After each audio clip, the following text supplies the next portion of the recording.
Guess I'll start us off here. Thank you all for coming. My name is Richard Aboulafia. I'm from Washington, and ironically, the one guy from Washington is the one guy who knows absolutely nothing about policy. But I find myself with an absolutely stellar cast of people who are brilliant on the subject, and I'm really honored to be chairing this panel.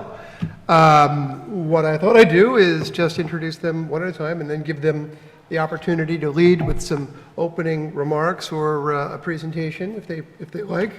And then we can get into the Q&A part and discussion and talk about the wide-ranging issues that constitute policy. First is Dr. Fariba Alamdari. Dr. Alamdari is Vice President of Market and Aviation Policy at Boeing Commercial Airplanes in Seattle. Before that, she was Head of Marketing and Value Analysis at Boeing. And before that, in addition to other jobs at Boeing, she had a long, interesting career in the world of academia at Cranfield and in many different facets of the aviation business. So, like I fancy myself, living and breathing aviation, I think exactly the same thing can be said for her, only in a slightly parallel field of policy. And we're thrilled to have her, and please lead us off. Thank you. Okay.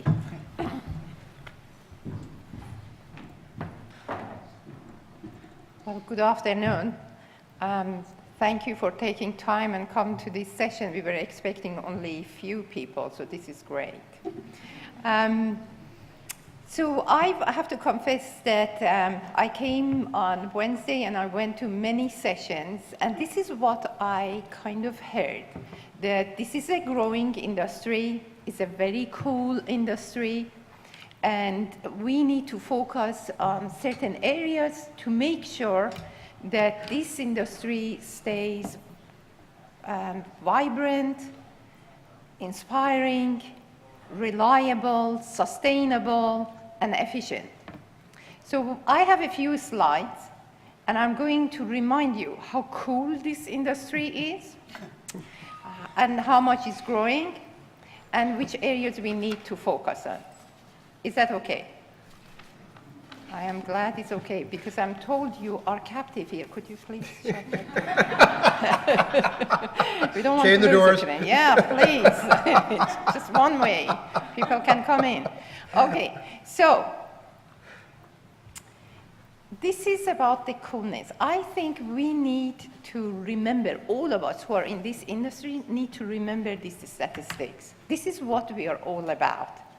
The aviation industry is a huge contributor to global economy, 2.2 trillion or 3.5% contribution to GDP. And over 15 million jobs are created because of the aviation. Isn't this cool?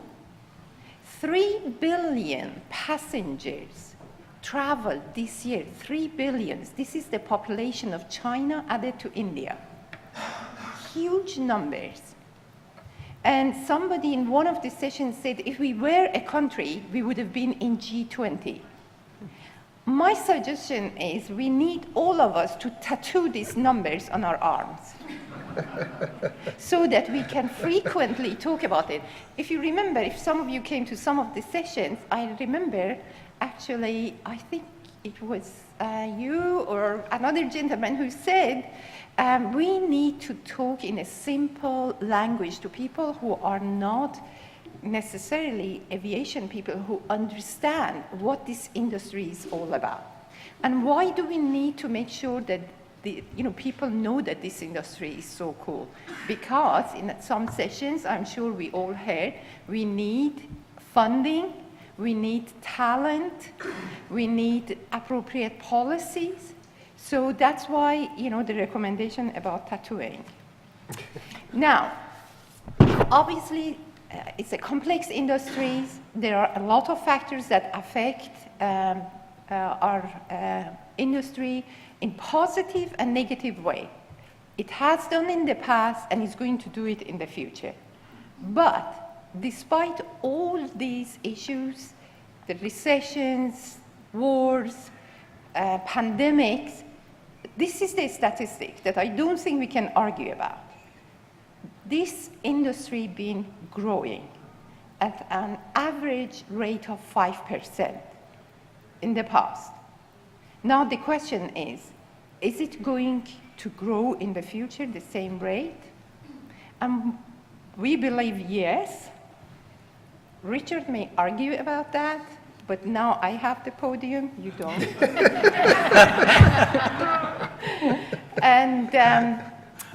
And we believe yes, and why? The reason is quite simple.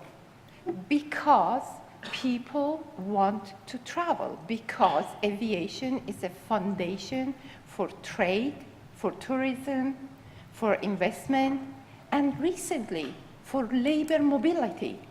What is happening in Dubai? 50, 60 different nations are working there. I mean, you may agree with it or not, that's not the issue. But labor mobility, if you cannot take your service industry or manufacturing somewhere, you can bring people into your country. So that's why there is this growth, because people want to travel, whether it's for business, whether it's for tourism. And these people who want to travel, they are not just in one or two nations or one or two countries. It used to be like that. 1992, 73% of travel was in the US, Europe, developed country. Now look at what we are predicting. In 20 years' time, you see huge growth in Middle East, China, Asia. It's not just Europe and US, because people everywhere, they want to travel for business or for leisure or visiting or employment. And another part of forecast, to address this desire, then airlines in these regions require airplane.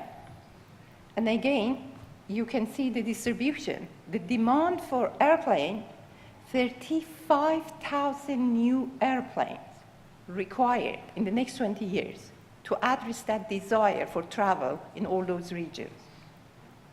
The majority of them are single aisle, mainly due to the new business models like low-cost airlines and the fact that people are traveling. Now, I showed you some charts that is cool and is growing. But could we sit back and say, this is great? No.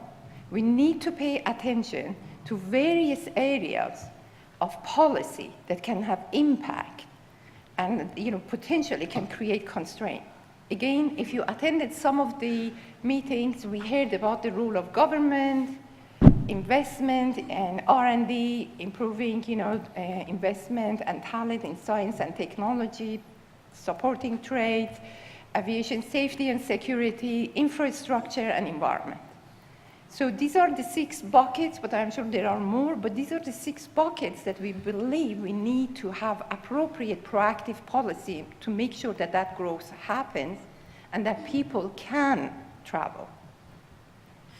From our point of view, from manufacturers, we realize our responsibility. Our responsibility is to come up with new technology that create efficiency, especially in area of fuel. We heard that fuel for some airline is 50% of their operating costs. So it really matters to our customers. And also environment. So you are all aware, we have brought proudly 787, 747-8, MAX, and our competitors, other manufacturers are doing the same. Maybe not as good as us. Do we have anybody from Airbus here? Hi. But I said you are doing the right thing, didn't I? So we as manufacturers, we are all coming up with new technology. 787, MAX, 747-8. Okay, and NEO. Another area that we have to focus is infrastructure. I'm not going to dwell on this, but because we have great speakers here, but having the efficient airplane is not sufficient. We have to make sure they fly in an efficient environment, whether it's airport or airspace. Our airlines are trying also to find ways to increase operational efficiencies.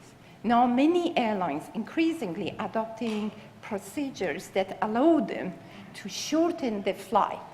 And did you know, if every flight reduces its time by 1 minute, 1 single minute, we will save nearly 5 million tons of fuel in a year, 1 minute.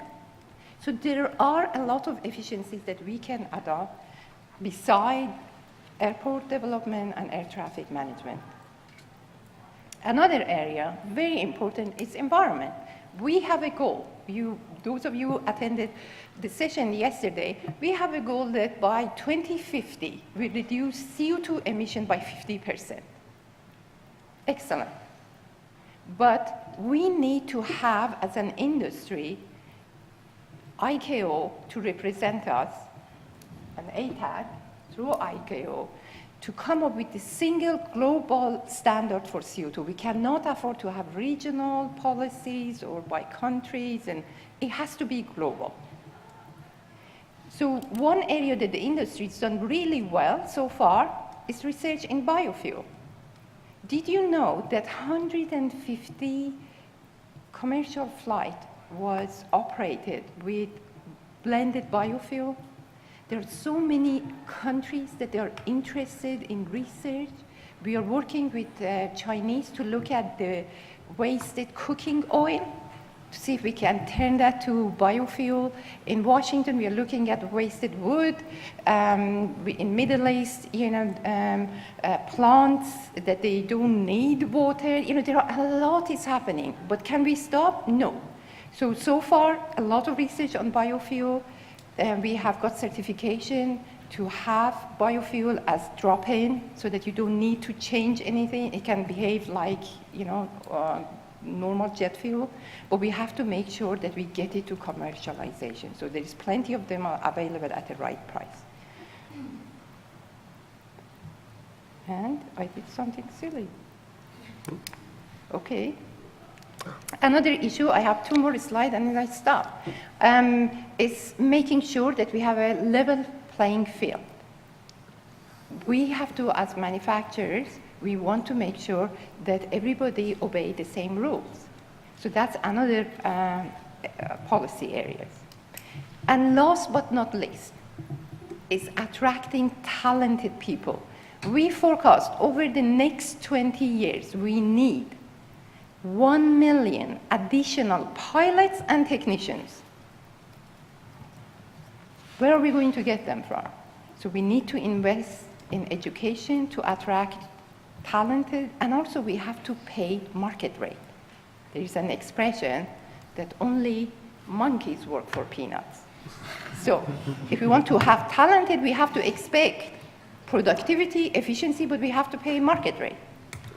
So again, this is another area, and I'm going to stop here, just emphasizing that the policies that we come up with can have a huge influence on the way this industry is going. Demand is there, the growth is there. It's up to us as an industry. It's not up to just one part of the industry. Manufacturers, airports, regulatory bodies, air traffic management, researchers, governments, educations, university come together and make sure we come up with policies that allow this growth to take place and allow people to travel where they want to for whatever reason they want to. Thank you. Thank you. Well, superb way of framing the issues. Thank you for that. And now when I said I was the guy from Washington, actually I grotesquely mistaken. Tyler Duvall has had a far more in-depth Washington career than I have. I'm sort of just a hanger-on consultant. Tyler, which is, okay, good point. Tyler's with McKinsey and Company doing a wide variety of aviation infrastructure and transportation and IT projects all around the world. He's been there for 4 years. And before that, had a fascinating career in government for about 3 or 4 years too, including for both Undersecretary Acting and Assistant Secretary for Transportation Policy at DOT. So a very storied Washington career, and he's got some comments for us as well. Whatever you like, whatever you like. I don't have any pretty slides. I live in PowerPoint, so I decide every opportunity I get not to do PowerPoints, I take advantage of. So there was no PowerPoint mandate in my presentation. So that was actually a great context setting. I'd spent a long time doing government policy. Now we work with government agencies around the globe who are trying to do aviation policy. A lot of exciting activity in the Middle East. Was doing a big project in Abu Dhabi on aviation there. And so my perspective is definitely going to be a little more US-centric than global, but I think these trends are fairly consistent actually around the globe in our experience. So we had those kind of buckets that were there. The way I kind of think about policy, kind of having been on the government side, is really kind of what the government does. And so what I like to do is give a little policy diagnostic, assess how the government's doing in these kind of big policy areas, and then we can have a little discussion. I'll give you some lessons learned on how you actually can drive change and how you will probably almost always fail. So the government, let's just lay it out. I mean, basically, the government invests. So we heard about R&D, we heard about the NAS, we heard about airport infrastructure, but it's an investment strategy. And the government's collecting a lot of tax revenues and pumping a lot of money into capital projects. So there's a big question: is the government investing in capital projects correctly? Boeing has a big capital investment process. All the big, any capital intensive company has a very rigorous capital investment process. They look at what are the projected returns on the capital investments. They look back and see how those capital investments performed. So that's a big activity of government. We'll talk about how we think government's doing there. The second big thing the government does is regulate. So obviously in the U.S. we have an integrated entity that does both regulation and investment. Obviously it's a bit unique. I think most of the world has kind of tried to segment those two, but we regulate. So, how are we doing? I think generally speaking we're doing pretty well. I'm going to talk about that in a minute. Promotion. So the government is actually in the promotion business in a lot of cases. In the U.S., there's a commercial space entity at FAA, for instance, that's supposed to promote commercial space. But around the globe, governments take various forms, but a lot of governments are in the promotion business. Now, that gets a little bit sensitive with the previous mandate, which was to regulate. So there's always concern that we're both promoting and regulating at the same time. That obviously leads to a bit of a conflict. So how are we doing in that sphere? Convening. The government actually has massive power to convene, and I think this is one area where governments, I think, are not as systematic as they can be, but they can gather stakeholders. When the U.S. Secretary of Transportation called a meeting of aviation stakeholders, I remember back in 2008, we had a big problem in New York.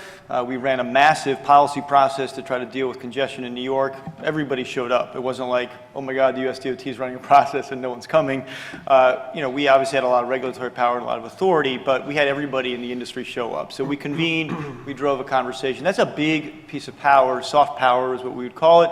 But that's an important thing, and we should assess government on those grounds. We tax. We obviously know all about that. We convene. We said already, and then we open up markets. So I think, generally speaking, I'm not going to spend a lot of time on opening up markets. We heard a little commentary about that. I think there is. The trends are uneven, but always in the same direction. I think around the world, we've seen consistent pressures to liberalize aviation markets with huge benefits. When I was in government, we obviously worked with China, the EU, with Australia, massive opening. That process continues. I think there's what I call a bipartisan global policy consensus at the high levels that this is good. Obviously, there are some outliers in that, but I think that's pretty good. So why don't we talk real quick about investment? I think, generally speaking, governments are not doing a great job at allocating investment dollars to the highest return investments. And that's not their fault always. They're driven, obviously, by a stakeholder environment that pushes capital dollars to projects that are, frankly, by definition, low return. I think the question is, can we put in place metrics to at least provide transparency around that? I think in the NAS, the airspace category, we see this huge push towards technology, even as we see this massive need to recapitalize existing infrastructure. So the key policy question on the table, at least in the U.S. and I think around the world, is how do we maintain the existing system while we funnel all of these dollars into the new technologies? That's a very difficult thing to do, and the FAA obviously struggles with that. Everybody, and frankly in business, struggles with that. So I think the question for government is, can we put in place processes to provide transparency to both the external stakeholders, and then inside these buildings, I mean, you see a lot of disagreement between the called the incumbents who want to see their legacy systems maintained, and frankly, they're correct. I mean, you can't simply flip a switch. I mean, I think there's a lot of excessive simplicity thinking about how this transition works. So I think a lot of the processes that the private sector use, I think the governments can use more frequently. Again, you're always going to be subject to these external political pressures. And then we look at the airport space. We're going to have a world-leading expert on airports talk about that. But I think, national governments spend a lot of money on airports. In the U.S., we spend over $3 billion a year on airport capital investments. Are we really generating the highest return, given what's happening with the network? Is the investment model flexible? So you look at, again, every capital-intensive private business, they shift capital investments as customers shift. I'll never forget the CEO of BNSF Railroad, Matt Rose, whose railroad was purchased by Warren Buffett about 3 years ago. We had a conversation with him when I was at the department about how they think about capital investments at BNSF. And there was a question on the table about whether, he should do a 50-year plan. And he said, "You got to be kidding me." He said, the internet, nobody thinks of railroads and the internet. He said, the internet changed our business model. He said, we can't do 5-year capital planning anymore. We have to be extremely flexible. Our network is constantly rebalancing.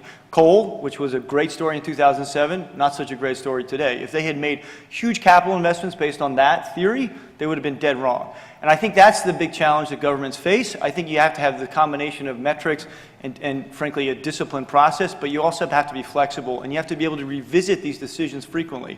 So the government's capital investments strategy in the airport space is not particularly flexible. It's formulaic in many cases. It's obviously, again, driven by external stakeholders a lot of times. I think we got to get a lot more flexible, a lot more targeted in the way we make airport capital investments.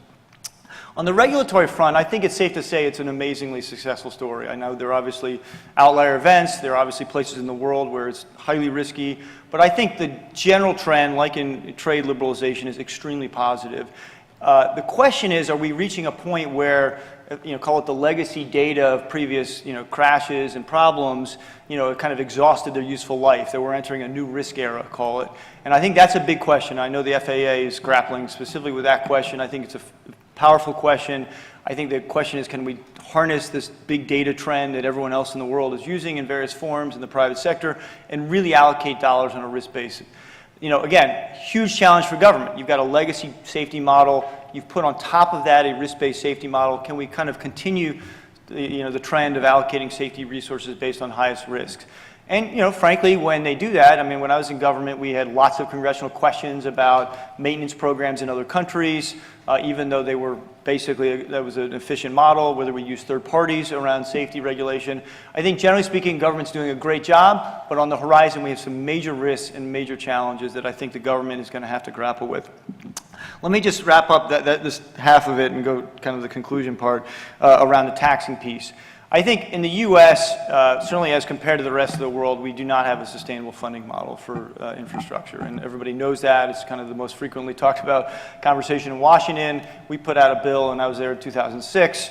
Was met with crickets, tumbleweed. It was like a Western, scene where, we threw it out there and literally nothing happened. We tried. Obviously, the Clinton administration put out a very ambitious proposal, very creative proposal, got a similar reception. Everybody agrees it's unsustainable, so I think we've kind of moved the debate from, do we have a problem, to what do we do about it, but that's a long way from actually getting anything accomplished. So, today in the U.S. we have a very indirect funding model. The prices and taxes have very little to do with costs. As long as that's true, as long as your payment mechanism has nothing to do with the costs imposed on the system, I think it's safe to say you're not going to have a sustainable funding model. Today, Congress is obviously resistant to providing significantly more flexibility to airports. They're resistant to taxing customers higher. And I think, candidly, that's a symptom of a feeling that if you jack up revenues, that the resulting performance of the system will improve. So I think, there's in transportation broadly, but in aviation specifically, there's a sense that, people don't get it. This is a great system. We saw the stats up here. Why don't they just accept that they should be paying more? Well, the reality is I think the public officials, both on the executive and legislative side, have not done a phenomenally good job at explaining what would happen if you increase these fees. And the reality is, customers see uneven performance. They're not particularly thrilled all the time. You've seen this consolidation, so prices are going up. And the question, I think, for customers is, what do I get? And if the answer is you get something about what you're getting today, that's a pretty tough political equation. So a couple of lessons learned. Again, we had a big reauthorization failure. That was kind of a massive reform where we tried to inject user fees. We tried to create a financing model so that we could basically finance capital improvements to the airspace, to the NAS. That didn't get any attention. People were skeptical of that. So kind of big budget ideas, I think hard to see those happening. We tried to install a slot auction system in New York, very controversial. About 10 of us were working on that project at length. Airlines were extremely unhappy with that proposal. We put a regulation out that was killed by the current administration, so that was kind of a big, dramatic change in how you allocate capacity at constrained airports. We did a rates and charges policy change instead. We said, look, if we can't do it, let's let the airports actually have more flexibility. So that is in place today. I think that the lesson I take from my experience in driving reform in government is focus on moving the debate. So again, we have moved the funding debate. The probability of success is higher today than it was 10 years ago. But then unleash experiments. So we've got innovators at the regional and local level who want to do creative things in aviation policy. The national government, to the extent it can obviously continue to protect the national airspace, ensure safety requirements, should unleash those innovators. And ultimately, the data will produce the answer. Right now, we don't have enough experimentation on the policy front to produce the argument. So I think when we take deregulation of the airline industry as a good test case for that, it is not. If you looked at it today and said, would Ted Kennedy have been a champion of airline deregulation, you'd have said, what are you talking about? That's not kind of what Ted Kennedy is known for. The reality is the experiment in Texas was so powerful and just so obvious that there was just really no other answer than to deregulate. We don't have that body of data. So when we talk about policy reforms and how we charge, how we invest, all of these areas, we don't have enough data to basically change the policy debate. We have the framing of the question, but we don't have the answer with data. So I would encourage you all as you kind of engage with government officials. It's great to swing for the fences. Everybody loves grand slams. The reality is the Oakland A's, as was proven in Moneyball, were a pretty good model too, and they made the playoffs like 7 years in a row. It looks like they're going to make it again this year. So I think the Moneyball approach to policy change is probably a bit better than the grand slam approach. Thank you very much. Oh, great stuff. And now for a bit of local color, we've got Ms. Gina Marie Lindsey, who's Executive Director of Los Angeles World Airport. She has a fascinating background in airport management. She was Managing Director of CTAC, one of my favorite transformational experiences in an airport. Just great change with that. And she's absolutely great because they threw her in at the deep end here with the LAX. So anyway, I'm thrilled to have her, and welcome your opening comments. Thank you very much. How y'all doing out there? Okay, good. Mr. Duvall, you could not have set up my discussion better. And in fact, I feel a little bit chagrined because I should never be up here talking about policy. What I have is unsupportable opinions. You have actual, real experience trying to get something done. But I think to some degree, we are coming from a similar space. Let me see if I can find the right thing here. I'm posing this rhetorical question to you guys, which is our policy framework a recipe for success? And I'm going to be very US-centric because it's the only experience I have, so forgive me. And I'm going to say no, it is not a recipe for success. And I'm going to be a little more nerdy. Oh, that's the wrong one. Let's see. Okay. So this is really what's happening to the Aviation Trust Fund, which has been the backbone of what our system was really built on. It was a really good system. It was a great policy framework for building an aviation system. But as you can see, let's see if this is a pointer. Yeah, it is. The green is FAA's operations. The red is the facilities and equipment account. Basically, what are we doing? What do we have to be able to invest in the future, modernize our equipment, and be sure that we stay on the forefront of what's happening in aviation in the world? And then the blue is the Airport Improvement Program, which has historically been really the backbone of federal funding that was turned around to build the airport systems. And now, increasingly what's happened, even though you look at that blue and you say, well, the AIP is staying relatively steady, it is, but it's largely going to airports and facilities that are not any longer really handling the bulk of the traffic. What's getting squeezed is that facilities and equipment account, which we can see and why it's taking 10 years, and basically by the time we're done, will take 20 years, if nothing changes, in order to get a next-gen system in place.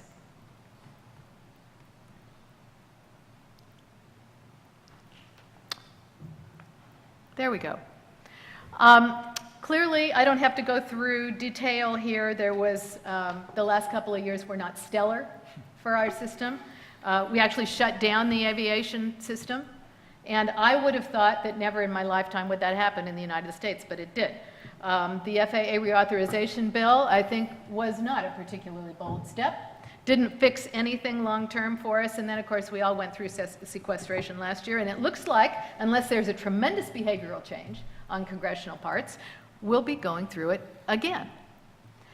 The red line there is what has been happening to the general fund investment in the aviation system. Basically, air traffic control used to get a whole lot more general fund money to help support its operations than it does now. And does anyone in this group think that it's going to be easier to get general fund money in the future? I don't. You'll see on the right side of that slide, the pressures on taxpayer funding are getting greater and greater, and I don't think aviation will compete well for getting more and more of that money. The GAO has certainly issued a caution. I'll just read the blue there. Congress may face some difficult choices about whether to reduce FAA's appropriations, which could increase FAA's total costs and delay the benefits associated with investments such as Next Gen. Now, I haven't been here for the previous 2 days, but I'm guessing you guys probably talked about Next Gen a fair amount, and the benefits that actually could accrue to all of us were we able to actually get that in place. Even though the airport improvement program money is staying steady, as we looked at on the first slide, its real buying power is far outpaced by actual inflation. And if you look at the other source of available monies for airports, the passenger facility charges, you'll see that this was the initial $3 ceiling for passenger facility charges for airports, and then we added the additional $1.50, which is represented there by the red, on addition to the $3. But its real buying power now, but we certainly can still levy a $4.50 passenger facility charge, but we would need to have a $9.85 PFC in order to just have the same buying power that we had when it went to $4.50. So we are not keeping pace.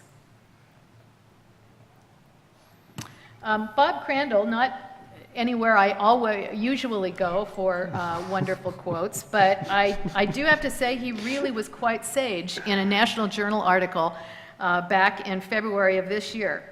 He's saying, first, we need to separate politics and business, and I'm actually going to read you just another sentence or two. What does he mean by that? In almost every other advanced country, the air traffic control system is funded by user fees and operated by self-supporting entities known as air navigation service providers. The second comment is we need to recognize that maintaining and increasing airport capacity is not going to make the cut as the pressure on existing government revenue streams increases. There was a third bullet too, but it had to do with TSA, and I thought that wouldn't improve the conversation. So I left it out.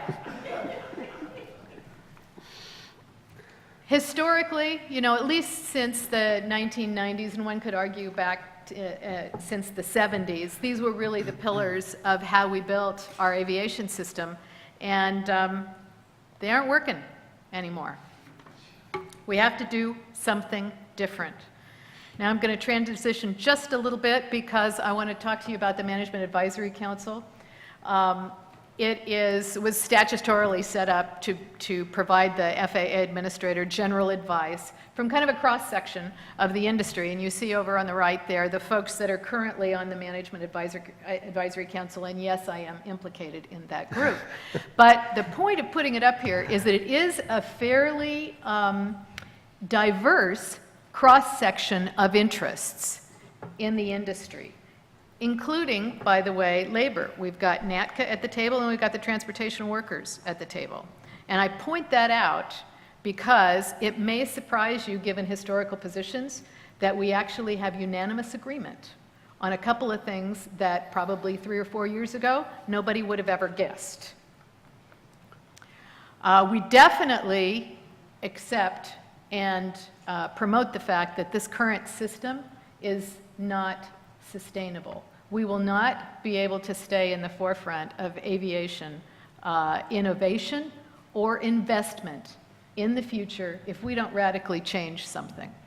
Secondly, we need to shoot for financial self-sufficiency.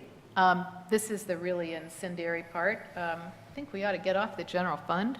If we want to try to control more where the investment in our industry goes, we probably need to have the federal government and the general taxpayer invest in it less. I always lose people on that one. Clean up the FAA authorities. There is no reason that we ought to still be making buggy whips if we don't need buggy whips anymore, and that's not FAA's fault. They are governed by a board of directors that thinks they have the universe of knowledge and really wants to usually satisfy perhaps some objectives that are not necessarily industry objectives or strategies. Governance, we need to provide more industry input in where the money is going. And the congressional oversight, we will never get rid of congressional oversight, and we probably shouldn't. But is there a way to insulate how the resources are invested a little bit better than what the current system provides? Every one of the Management Advisory Council members agrees on these policies and objectives in trying to advocate for some changes to the policy framework. We need to create a sustainable and financial future for the FAA, and as you'll see there, a short-term plan to eliminate general fund support for the industry. Establish the governing board that has industry participation. Assess and codify FAA authorities and programs, which essentially is to say, let's get rid of the buggy whips and let's actually lean into the future and try to ask the agency to do what we need for the future, not a holdover from the past. And then reform the tax structure. If indeed we're going to have a decreasing reliance on general fund, which I think is going to be forced upon us, even if we didn't make the choice ourselves, then why don't we make the choice ourselves while we have at least a little bit more ability to try to influence what we get for that? But the tax structure would have to change. I want to offer, well, let me just say that this group, the Management Advisory Council, is kind of anxious to get going on. As Mr. Duvall identified, we can all do a pretty good job of identifying the problem. The really tough part is trying to figure out how do you solve the problem. And since we have a rich history as an industry of breaking into factions of self-interest whenever we try to identify what could be a collective solution, the folks around the Management Advisory Council table are a little bit timid about wanting to step out and say, well, this could be an answer, because we're afraid that the airlines or the manufacturers or general aviation are all going to go running to their corner and try to protect the parochial interests. So we haven't, really identified a lot of specificity. So let me be just slightly bold and identify one principle that could be an option for airport reform. That way I'm only talking about my own part of the industry. If we could better balance the actual general fund or federal investment in capital at an airport, better balance that with the economic regulatory structure around that airport, maybe we have something to work with. There is a huge amount of frustration on the part of airports who have aging infrastructure, and some of whom are out of capacity and can't meet current market demand. Where do we get the money? And with the lid, federally regulated, on passenger facility charges, so that they are not even really half of the buying power that they were when they were authorized, that's a frustrating thing. And if the federal government is not going to be putting significant money into those airports, why do we have such an onerous economic regulatory structure? So that again is a rhetorical question. I thank you very much, and I look forward to your questions and discussions. Well, thanks very much.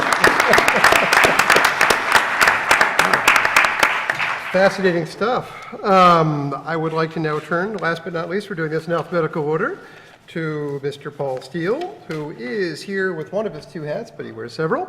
He is Executive Director of the Air Transport Action Group, which is devoted towards improving sustainability of aviation market growth for the benefit of the world. He's also Corporate Secretary and Senior Vice President and External Relations Director of the AVIATA, which is, those are two really big hats to wear.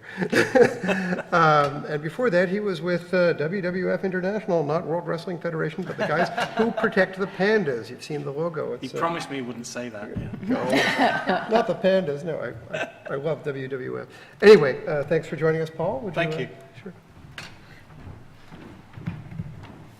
So we're going to change tack a little bit. First of all, thank you for staying with us at this last session on a Wednesday afternoon. I'm actually going to sort of circle back to where Fariba started with her 6 pockets, as she called them, of policy needs for the industry, because they're very important pockets. And I could talk about each one of those because they're all elements of what I would call guaranteeing our license to grow as an industry as we go forward. But what I want to do today is focus much more closely on one of those issues, which is something I'm very closely engaged with right now, and that is the whole environment issue. And this is an area where our industry, and whether we're talking about manufacturers, air navigation service providers, airports or airlines, where we have come together in a probably unprecedented way to agree a set of strategies, to agree targets, to agree an approach, and to have a combined and very strong, powerful voice in the policy arena at the global level. Because this issue of climate change, and I'm not here to justify climate change one way or the other, because it doesn't matter what we think. There are enough people out there that think it's a problem, and it's therefore something that we have to deal with.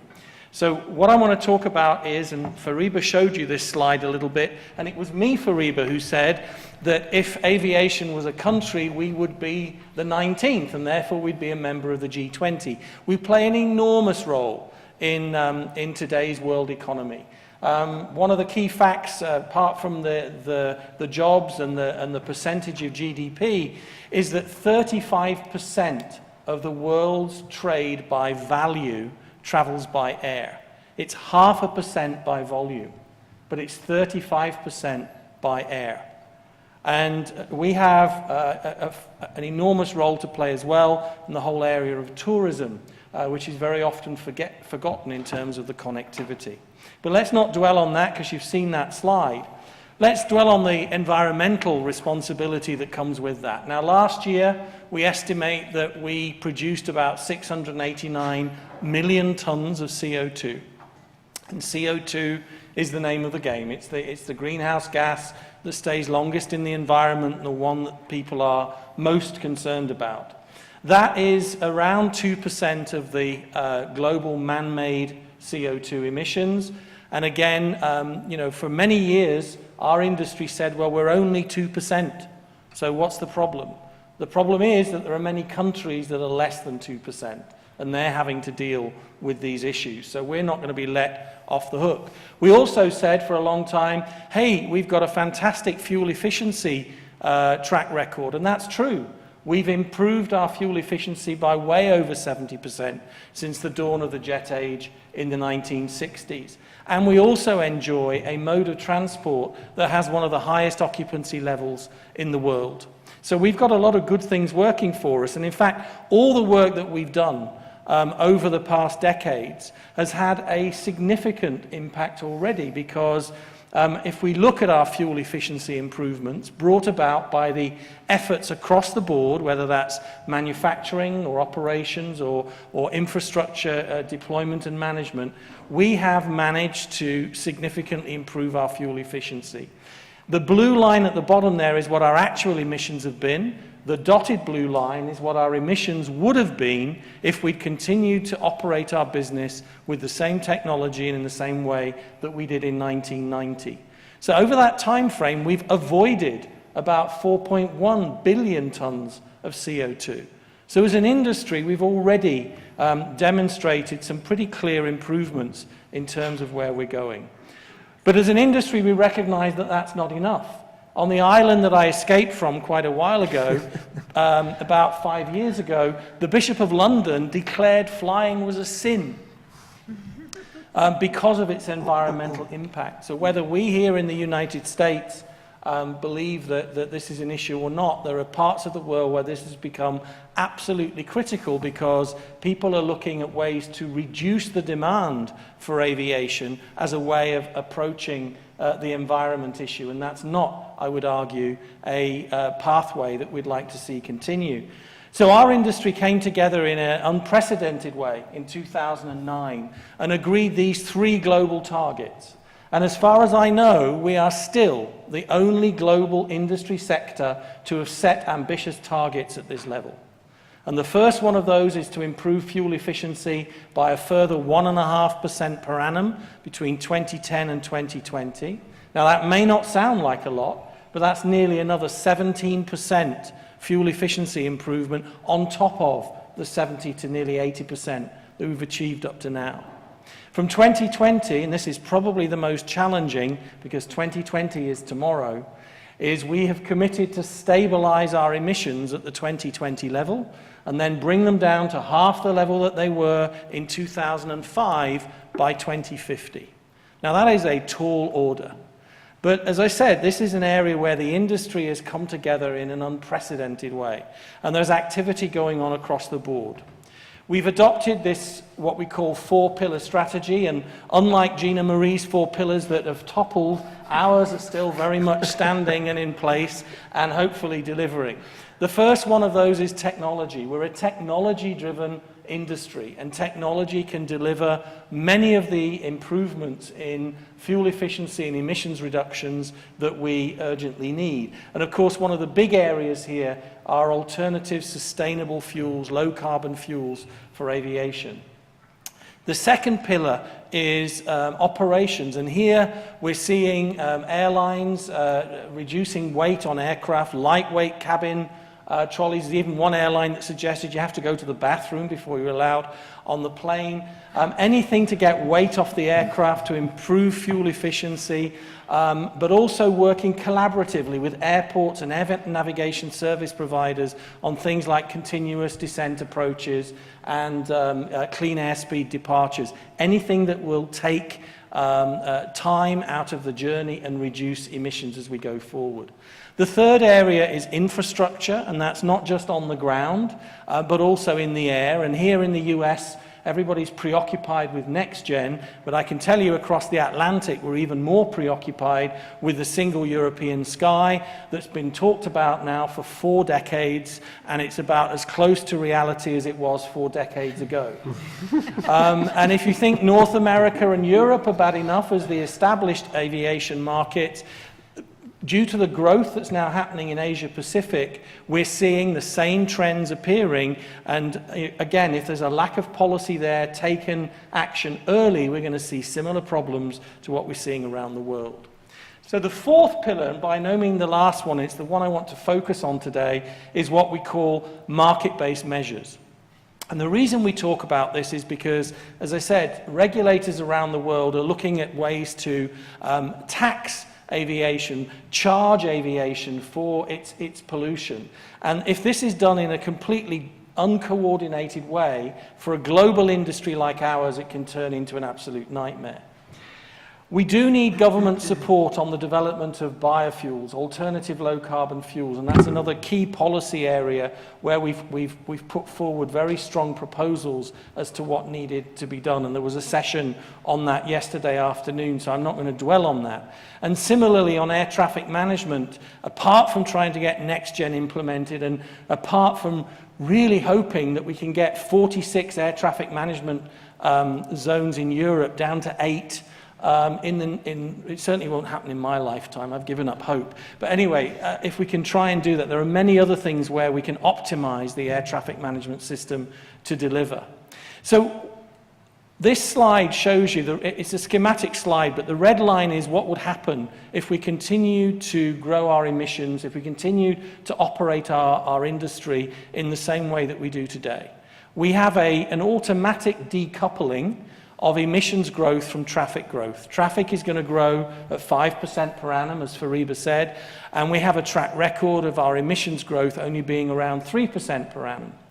We know with the technology already in the pipeline, the new aircraft coming on stream right now, the 787s, the 747-8s, And if I can talk about other manufacturers, you know, the A380s, the A350s, the C-Series from Bombardier, and the Embraer aircraft. These are all significantly more fuel efficient.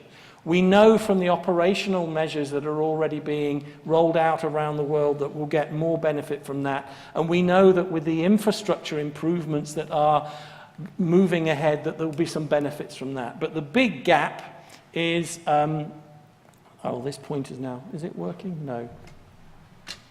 Never mind. The big gap is the blue bit, and you can see here that's where additional technologies, particularly in the sort of 2030 to 2040 timeframe, and alternative fuels will play a big role. So I want to draw your attention to this, this orange bit, because this orange bit is the bit where we believe we're going to need to compensate for a portion of our emissions outside of our industry, because we won't be able to cover them through our own actions. And this is the center of a massive political debate at the global level right now. Why is it important? We actually did some work with McKinsey about 3 or 4 years ago, where we looked in great detail. We took it literally aircraft type by aircraft type, engine type by engine type. We looked at operational improvements, infrastructure improvements, to be able to calculate the size of that orange gap. So you can see a wedge down there at the bottom with 2025 and 2030. So by 2030, we estimate that we're going to have to buy about 237 million tons of carbon outside of our industry. And we can do that through emissions trading, or we can go out there and buy carbon offsets, okay? And this is the focus right now of a whole series of discussions going on at the International Civil Aviation Organization in Montreal. Many states, and we're seeing an increasing propensity of states to implement economic measures, taxes, charges, emissions trading schemes, you name it, they're all at it. So what we've tried to do is put down some policy principles as to how we see the role of market-based measures. Some people, some governments believe that just by putting a price on carbon, it's going to fix the problem because they're going to force our industry to become more fuel efficient. Well, that ain't going to work. We all know that. So we felt that it's really important to put some key principles in place, and we see market-based measures as the gap filler, if you like, to fill that gap that we can't achieve through our own technology, operations, and infrastructure improvements. The problem we have is that if every country goes about trying to do this on their own, we're going to end up with this horrific patchwork of measures. Now think outside the US for a minute. If you're flying from New York across Europe to the Middle East, you're probably covering anything from 10 to 15 different countries. There have been proposals put forward that each flight would be divided up by the airspace that that aircraft is crossing, and each individual scheme would apply to that individual flight. It's madness. If you're an airline, you would never, ever, ever be able to do the administration on that. So it's imperative that we avoid this patchwork. Now, this is not just scaremongering, because right now, our industry is paying about $7 billion a year, $7 billion a year in emissions-related charges around the world. If we were to take that $7 billion, we could offset the whole emissions of our industry probably 2.5 times over. So this is what's at stake, and this is the tip of the iceberg. If more states, the latest one was the country in Africa, Chad, that's introduced a carbon tax. So this is something that's like a disease that we have to stop. So from an industry point of view, we've come up with some very clear policy guidelines. We believe that any market-based measure has to have environmental integrity. If it is not reducing tons of CO2, then it's not an effective measure. Secondly, it has to avoid market distortion and competitive distortion.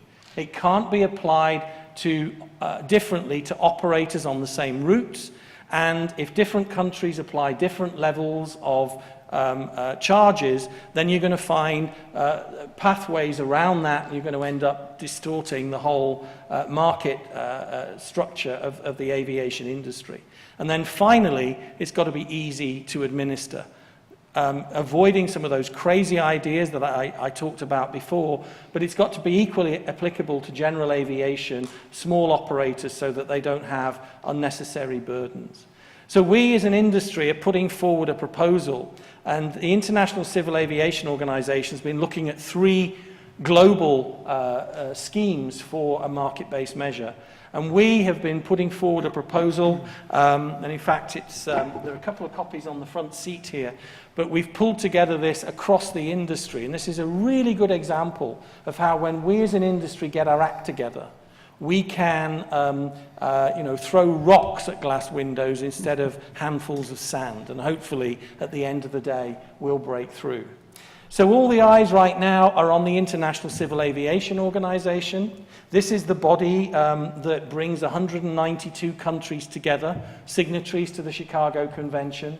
They have an assembly every 3 years, and it's the ultimate decision-making body for international aviation. And they've been looking at a whole series of measures, looking at how to manage and reduce emissions. First of all, a CO2 standard for new aircraft types, very much like a sort of the thing you get when you go out and buy a refrigerator, a little bit more sophisticated, I would hope, than that, but that's already working on.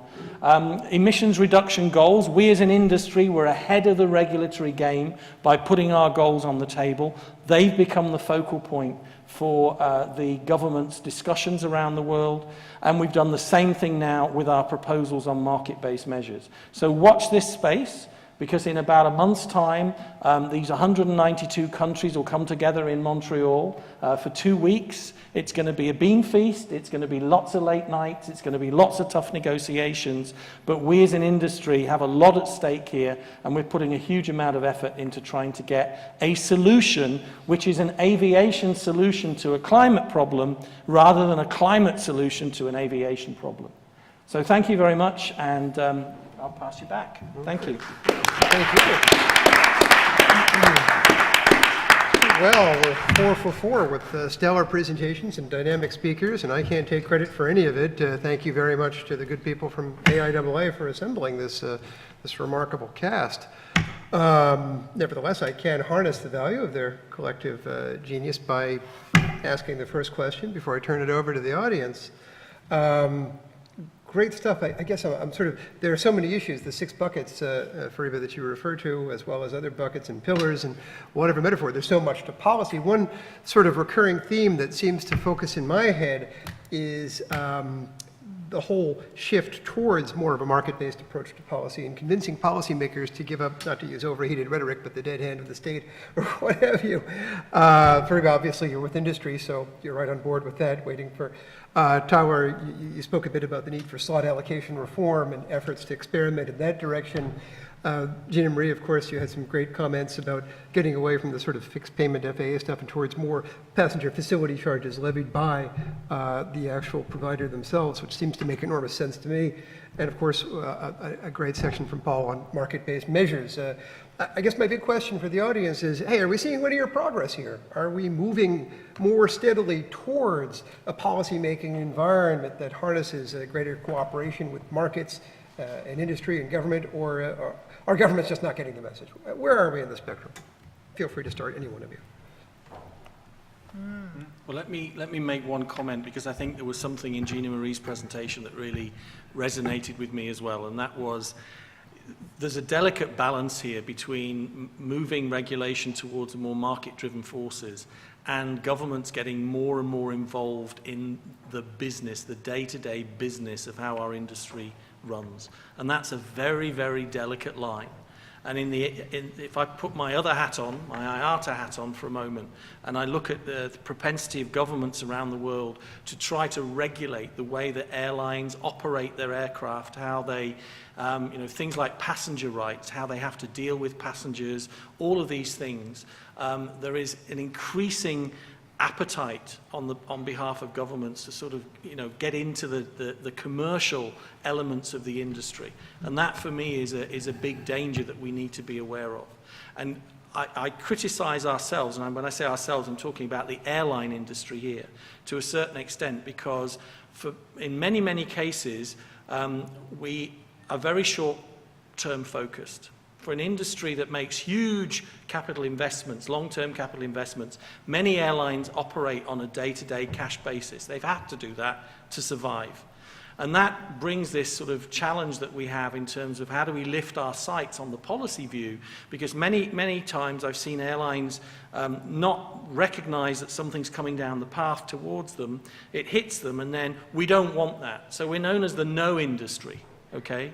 And I want to change that. I mean, I really believe we have to be ahead of the regulator. We've demonstrated that on the whole environment issue. I really do think we've got ahead of the game in many, many, many areas. But I think there are other areas of policy where we need to be, as an industry, saying, this is the way regulation should work. This is how you can regulate intelligently without getting yourself into the weeds of how we operate on a day-to-day basis, whether it's an airport or an airline or a manufacturing business. Because the danger is, if they get it wrong, we're going to find ourselves in straitjackets that at the end of the day not going to deliver what we need to do. I will just jump in because I think that was very eloquently and accurately stated. I think that the kind of dead-in-the-water history that we have as an industry of coming forward affirmatively with a proposal to government is part of why we have not been more successful. And if I were to just answer your direct question, I would say, no, I don't know that we really are making better progress on trying to have a better market-based system. But if we could go to the policymakers, the Congress, essentially in the United States, and say, here is a solution that we can all get behind. We may all equally, be unhappy with it and equally happy with it. Nobody will be 100% happy, but if we can come in there together, then there is no reason that we can't more affirmatively shape our own future. But it does require getting up above what is the next month's P&L statement going to look like. And it also requires that not one faction of the industry go on their own. We really need to create a liaison. Yeah, so I mean, I'm not going to add too much value, but I think kind of separating externalities that have kind of are not really about system performance, kind of how the system operates efficiently, which I think is in the environmental arena, versus market-based mechanisms that really are, I think, fundamental to long-term performance. I think in the latter camp, the industry is playing a little defense, as was noted, although I think it sounds like done a great job shaping the environmental landscape. And our policy was always clear in the U.S. On what others were trying to do there, and I think continues to be. I think on the operations perspective, I don't think we've moved the needle much.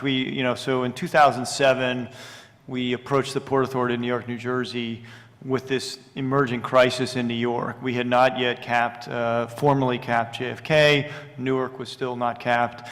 LaGuardia obviously was. We had O'Hare and we had Reagan, and we saw this, problem emerging, classic kind of market behavior. When you see the government running to shut down the activity, what do? You surge the facility. It's like closing the beachfront property and declaring nobody else can get in.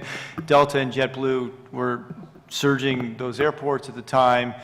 We encouraged the Port Authority as strongly as we could to basically use market-based mechanisms. We said, look, we'll do whatever we can do with the rates and charges policy. You guys have got to start de-peaking travel a bit. You looked at passenger throughput in the 2000s at those airports, it was declining, so you had exactly the opposite of what you wanted. We had more congestion and fewer passengers getting through, huge problems, and then obviously New York was causing huge external problems in the whole system, 40% of the traffic going through that airspace. They basically said to us, why don't you guys do next gen? I mean, that was the kind of response from the Port Authority, and we said, well, next gen's not going to solve this problem. I mean, in any circumstance, I don't care what you assume about next gen, but that's not the solution. Kind of, it'll solve part of this problem, maybe in 10 years. We got a crisis here now. And they said, well, in the absence of that, just shut it down, right? So cap Newark, cap JFK, cap LaGuardia, or keep the caps on. And we said, well, that's a major problem. People are going to pay more. It creates really perverse incentives. And we basically tried to cut a deal with the industry in which we said, look, you do not have certainty in your slots today. The federal government could come in tomorrow under current law, take it away. There's obviously a dispute about that. And we said, look, we will give you legal certainty. Is by property, we will declare this yours. We just need a sliver of this back to ensure that there's ongoing capabilities for other carriers to serve these facilities. We actually thought it was a good trade. In fact, I'm not sure they fully monetize the value of a certain property interest in those existing slots. And if you guys saw the decision at Reagan, this discussion with US Air and United continues to rage right now, and I think it rages throughout the world. And they basically said no. And they went to Congress and said, this is crazy. Delta and JetBlue were like, we've made all these investments. We said we recognize that. So I think the short answer is, unless airports drive more efficient pricing at that level, I see very little hope that the U.S. in the near term is going to do some major national shift to pricing aviation more effectively. There's just no, in fact, I remember Chuck Schumer, the quote from him at the time that we did this was, these are ivory towered ideas. Even though, frankly, every economist in the history of the world has basically said this makes sense. So anyway, that's where we are 6 years later. Just a quick comment. If you look globally, there is huge variation amongst governments. I mean, there are governments that they are so closely aligned with their aviation industry. In fact, they see them as the engine of their growth, and we have no issue. On the other extreme, we have governments that they see aviation still as a luxury or as a source of taxation. And another interesting phenomena is that they tax, but they don't invest that money back into the industry. So we have huge variation.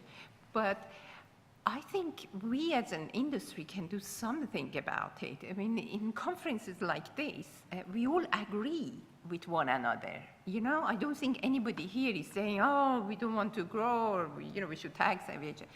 Perhaps next time we can invite regulators, people who make decisions, and they hear us in a simple language that why this is important, why we need to invest, why we need to be aligned. And look at those governments who recognize this, and they are aligned with their aviation, and they're benefiting from it. So we need to also change the way, because we all agree with one another, and we go live here happy, but maybe we should be talking to other people more. Yes. Friends and family. Yes. I'm going to take that comment and run with it. As a matter of fact, I know I turned it earlier. I just want one very quick question, because I'm learning an awful lot here, and hopefully this is a good issue. But yeah, let's go with that. How do you motivate? It seems like there's two different ways to motivate policymakers to make these necessary reforms. One is the sort of, hey, look at the trend numbers that Gina Marie showed. It's like, we've got a problem. So pull that under fear. And the other one is the sort of material you showed, Fariba, which, hey, there are huge benefits here, both on a cultural and an economic and a social level.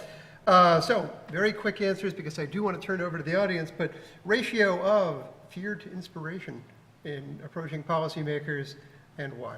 Just quick, what it should be or what it is? I guess what it should be, but that's a good question. I think it has to be inspirations. I mean, fear is short-term. Inspiration is long-term policy.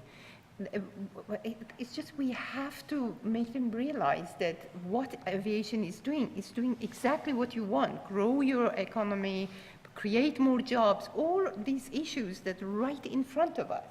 And you have an industry can do that. Let's work together. And another thing is that, unfortunately, policymakers in many countries, they keep on changing. Just because we once said it to one group, it doesn't mean that they heard it. If you want something to get heard, repeat it hundreds and hundreds of times. Yeah. So that's what we need to do. Yeah, so tailored inspiration would be my answer. I think generalized inspiration doesn't work. You got to put yourself in the position or the seat of the individual, the regulator, the legislator, whoever it is, and they have their own worldview and specific interests. And to pretend like that's not the way decisions are made is just naive. So tailored inspiration, tailored and practical. Right. I would love to think it was inspiration, but I don't. I think it's fear or avoidance of something that's very painful. Mm-hmm. Yeah. And inspiration is what I would have thought 15 years ago, and I spent a little bit of time in Washington. Excellent, excellent. Time is I think You said should be, though, not what is, right? I mean, I actually think it's both. I think, and I said this on Monday, I think as an industry, we have a huge task to repaint a positive vision of aviation compared to the aspirational, inspirational industry that it was 20 years ago. You know, if you are, excuse me, on Friday I came through LAX, nothing to do with the airport, 2 hours in immigration, you know, you lose the gloss of, you know, being a business class passenger arriving in LAX. The romance is yeah, gone. the romance is gone. Yeah. We need to somehow inspire people again that aviation is something absolutely fantastic, which, you know, I passionately believe it is. So I do think we need to do a bit of that because, you know, we've been trying to work on what we call the benefits of aviation, benefits beyond borders, to demonstrate the economic and social benefits of aviation beyond the environmental challenges that in some parts of the world have become the focus. But I agree with Gina Marie that we have to get better at the fear factor. And I think one of the things we failed at as an industry is getting the flying public on our side. Because the flying public doesn't know about next gen. It doesn't understand what next gen is. It doesn't realize that the fact that they're circling around an airport for half an hour is to do with the fact that the investments have not been made to improve air traffic management services.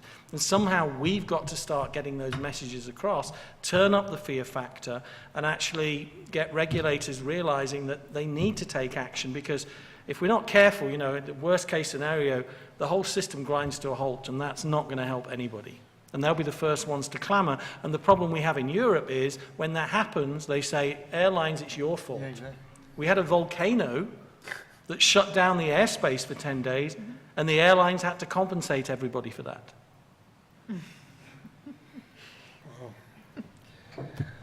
Well, I could keep going with this because I'm fascinated by it, and frankly, these are issues I know nothing about, but I've been given 4 brilliant people who could educate me. But it's time to turn over to the audience. So please, what's on your mind, and would you like to bow into our studio audience and studio here?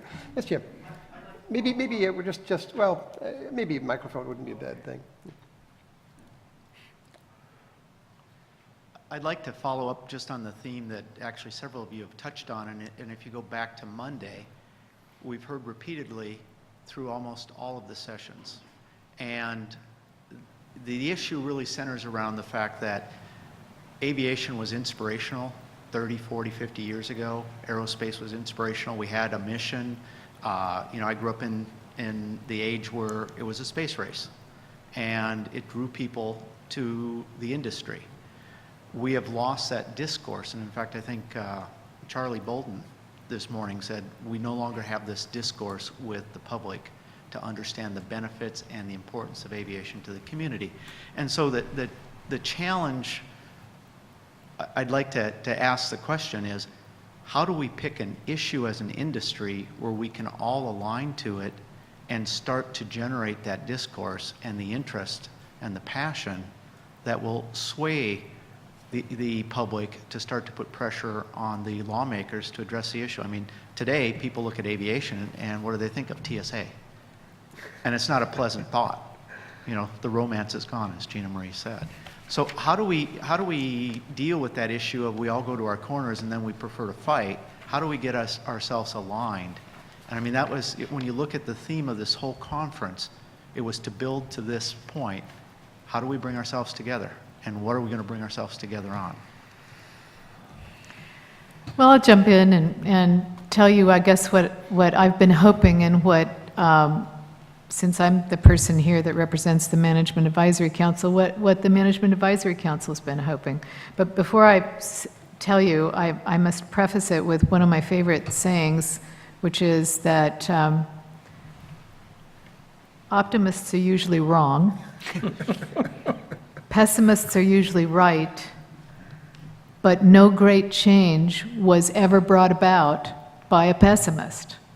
So I'm trying very hard to remain optimistic, and I am somewhat. I have to keep thinking that if we can identify the benefits. I mean, I said I thought fear was the factor, and I do.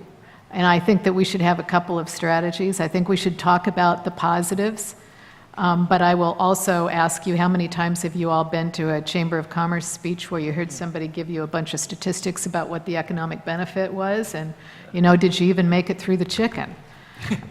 Because we all kind of tend to yawn about that, and if it's not tangible and we don't see it, and I think the public is very much the same way. I mean, I'm a member of the public.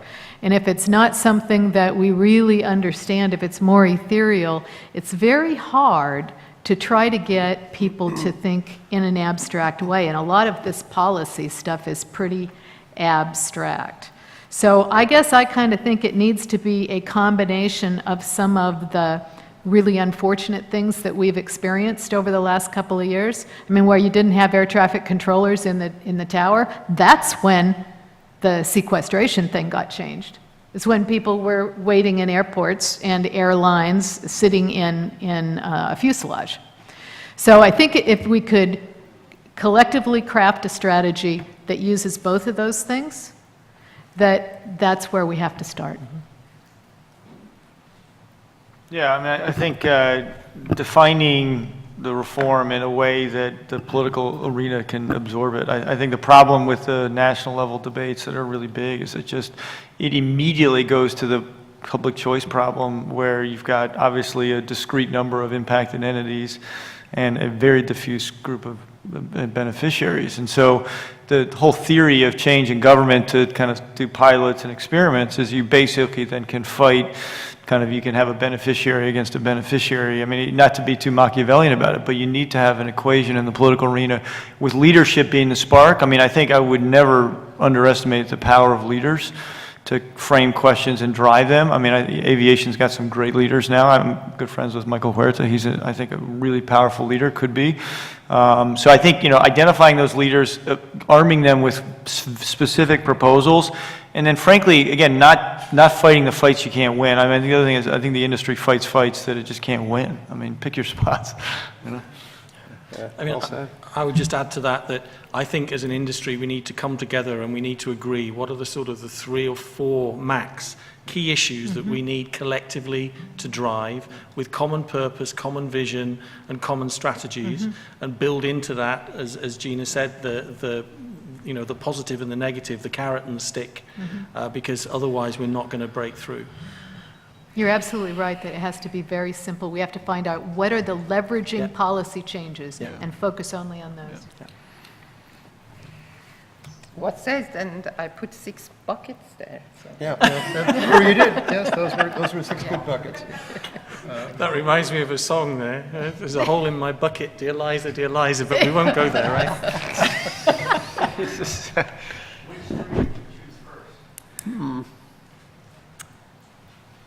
You work for Boeing, don't you? Okay. Just retired. I put, infrastructure, definitely, and also talent, people.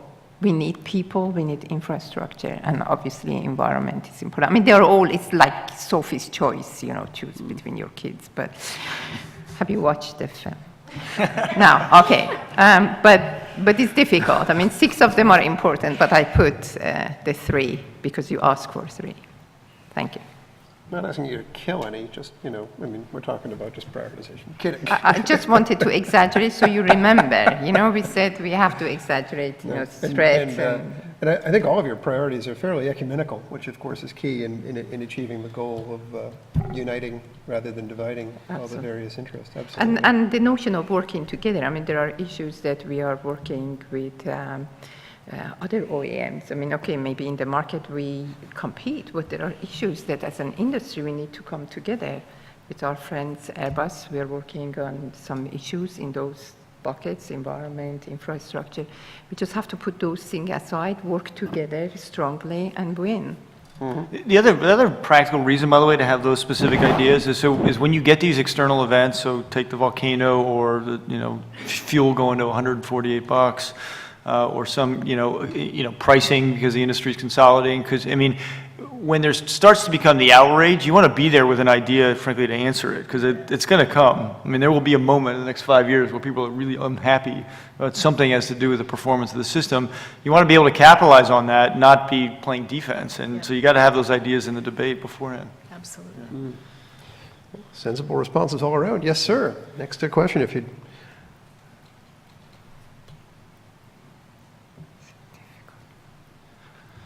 So I'm hearing collectively that the message is that aviation hasn't been effective in I guess, influencing policy, and there's been also some ideas and suggestions from each of you as to what some actions that can be taken to change that could be. I guess a lead on to that is, I guess, from any of the panelists here, what industry or lobby group has been effective at influencing policy, and what are the attributes that they have, I guess, demonstrated that you think has led to that effectiveness? Oil, chemicals, IT, 3 industries. And the way they've done it is through demonstrating their economic clout, spending zillions of dollars on policy and lobbying, more so than the aviation industry has ever done. I think just being consistent in their messaging.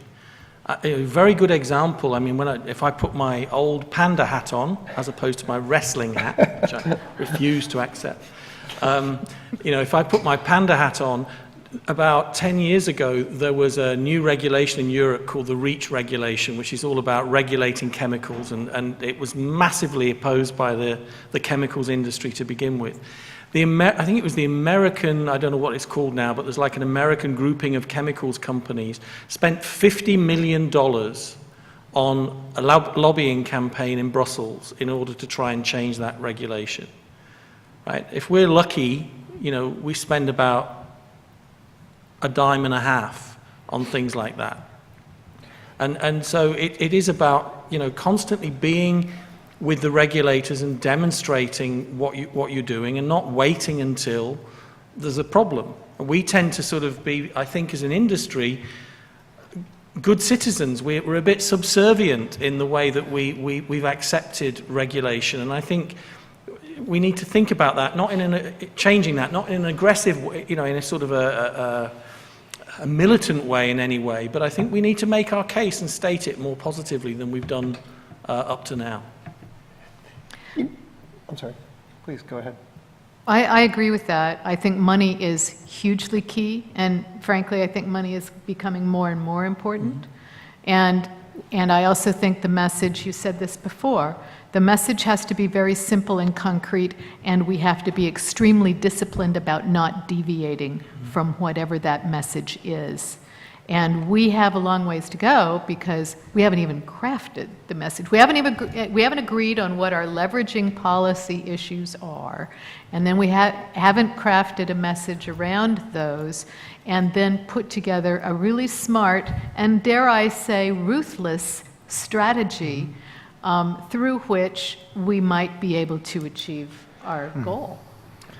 It's actually a tricky question, though, because the reality is this sector, unlike almost any other, has this hybrid dependence, relationship with the government that is regulator and investor. And so, yes, you're right, the energy industry has been highly successful, I think, globally and certainly in the U.S. The reality is, and the U.S. system is designed to empower people from blocking change. I mean, that was kind of the purpose of the whole model. And so I think, an industry that they can mobilize really well to block ideas that impact them. They don't need the government, though, to make capital investments. They just need to let the government, they want the government out of their shorts, and when they do it. I think in aviation, we have this dual problem where we have a regulator and the entity that owns all the underlying infrastructure, whether it's airspace or the airports, and it's just a very complex relationship. I mean, the trucking industry is one I was thinking about. They depend heavily on the government for infrastructure.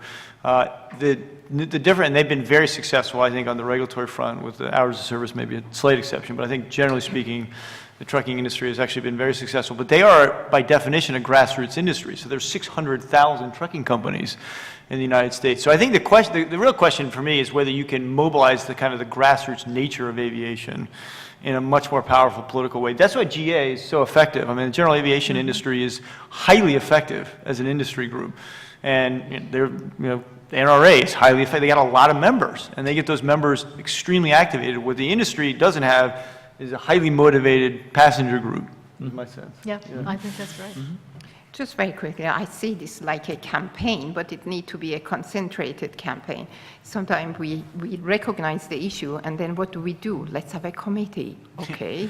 And then let's meet and organize for the number of meetings and we become meeting engineers, and then we discuss and no action. I really believe in a small group of people, get together, have a deadline, and say we need to come up with these messages very clear. Okay, we don't need to get 100% of everybody agree, but 90% agree, and let's go out and define who we are talking, how we are doing with, just something simple, concentrated, and focused. Not many committees and meetings and meetings. Well, we all come to forums like this one, and I dare say everybody here has a day job, right? That is different than what we're talking about trying to achieve here. And I think this is a really messy proposal that somebody has to wrestle to the ground as their day job. And we don't tend to devote those kinds of resources to this kind of an effort. And we can't do it as an adjunct assignment. If I may, just before we turn over back to the audience, Paul, I'm sort of fascinated by your examples of highly successful industries that lobby. I mean, oil, chemicals, IT, recurring theme, they're not liked.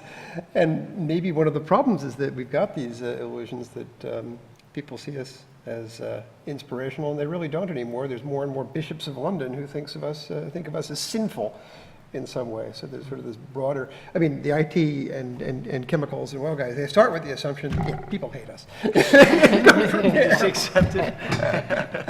And then you mobilize the resources necessary to combat that image. Maybe there's a GA thing, hey, we're, no offense, rich people with planes is the image, better combat that. And maybe that's the, anyway, for that a very interesting question. Who's next? Yeah, Mike Garrett with Boeing. Just a comment that in the airline backyard, closely related in the cargo business, FedEx and UPS, not as great as the others that you mentioned sectors, but they are very effective. They compete heavily with themselves, but on policy issues, they are connected at the hip. They have the biggest packs that I know of. I mean, they're in the top 5 or 10 in the country on pack contributions, and they go to the Hill a lot. I mean, if you remember after the Yemen issues with the 2 printer bombs, they were there full-time with TSA trying to make sure that the cargo wasn't shut down, and the importance of the package business, because we don't have any other mainline cargo carriers anymore with the airlines after Northwest got with Delta. So they are the big guys, and they do have not as big a clout as Exxon Mobil and others, but within our own business, they are connected at the hip, and I would like to see the airlines as connected as those 2 guys are, as competitive as they are, but be connected as much as they are. That's a good point. You bring up one of the realities of trying to take care of your interests on the Hill. Part of what we're talking about here is messy, as you were identifying, that requires not only some private sector companies, but also some public sector functions to lean in together and define a platform. But when we try to marshal the resources to represent a collective platform, what a private sector company always has to weigh off is what is their list of asks for Congress. Exactly. And if they are going to use any of their chits, because you can only ask for a certain number of things, then if they're going to lose, they don't want to use any of that allocation for the collective good, not because they're bad guys, but because that's going to sacrifice their opportunity to maybe achieve what they, for their own company, want to achieve. And that's always kind of a trade-off. I've talked with airlines about things that they absolutely agree on a policy basis, but whatever that airline is has something else that's so hot on the Hill right now, they can't afford to represent the other issue.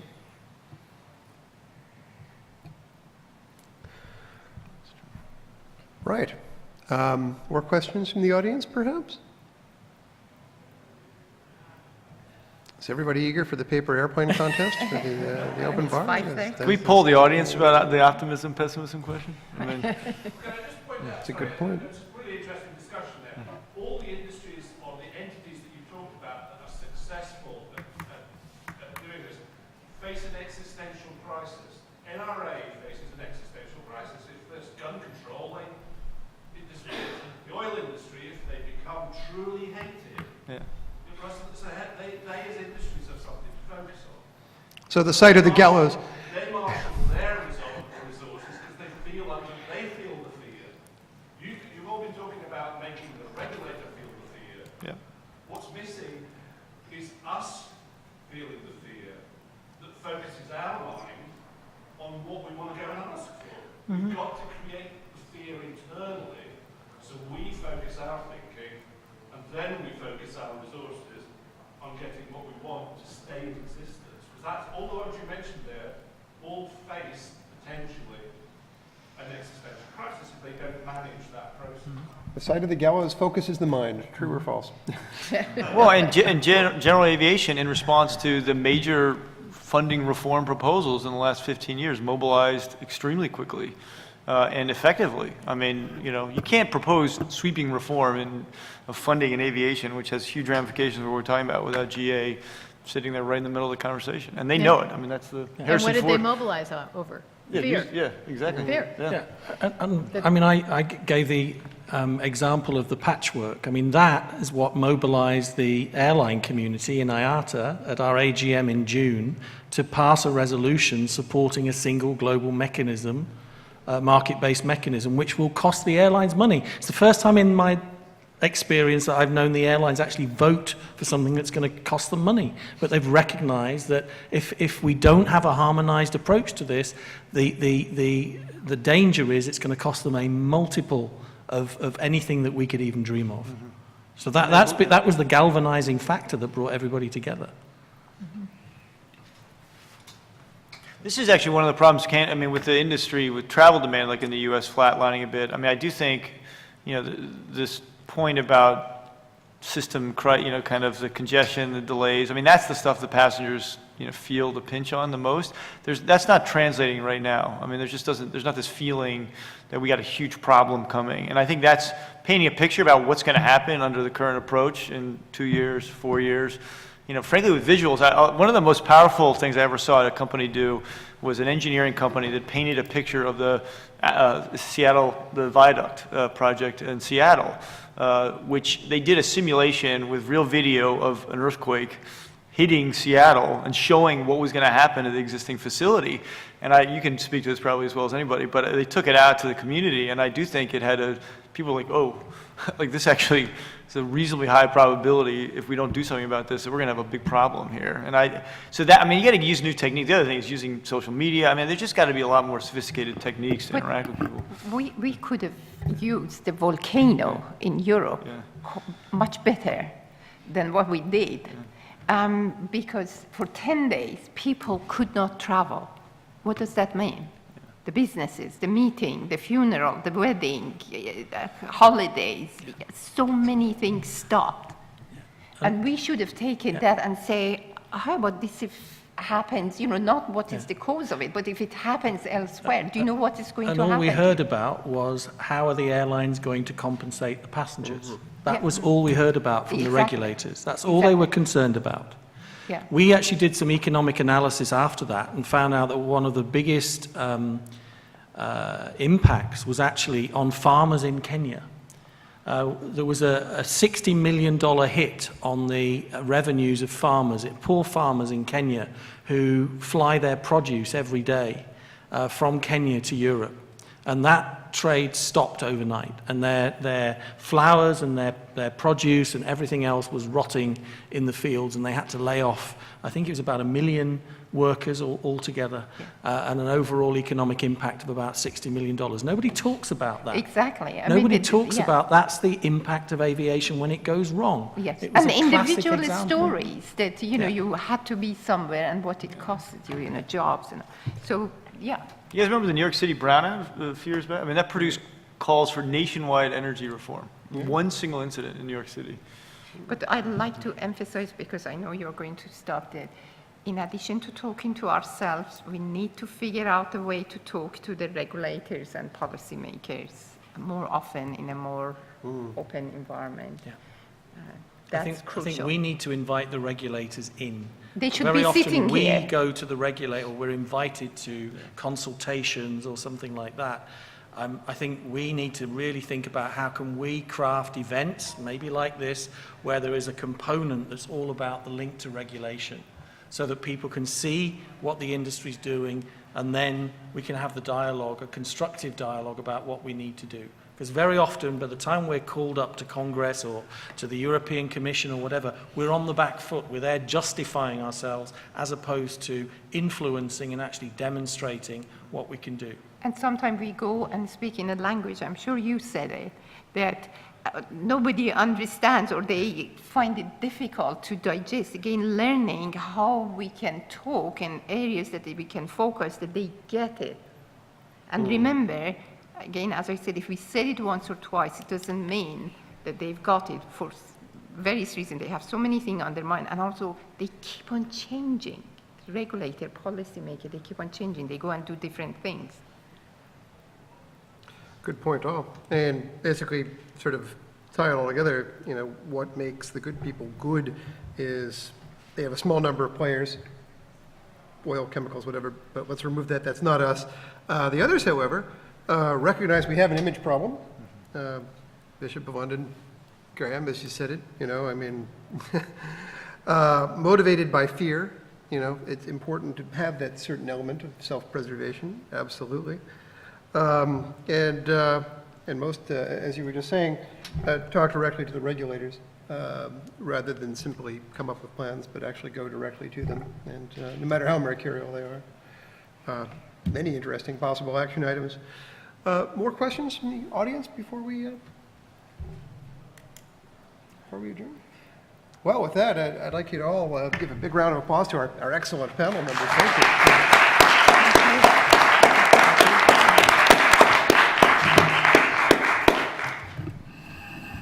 Well, thank you all. Enjoy the cocktail hour. There will not be a CO2 tax on the paper airplane.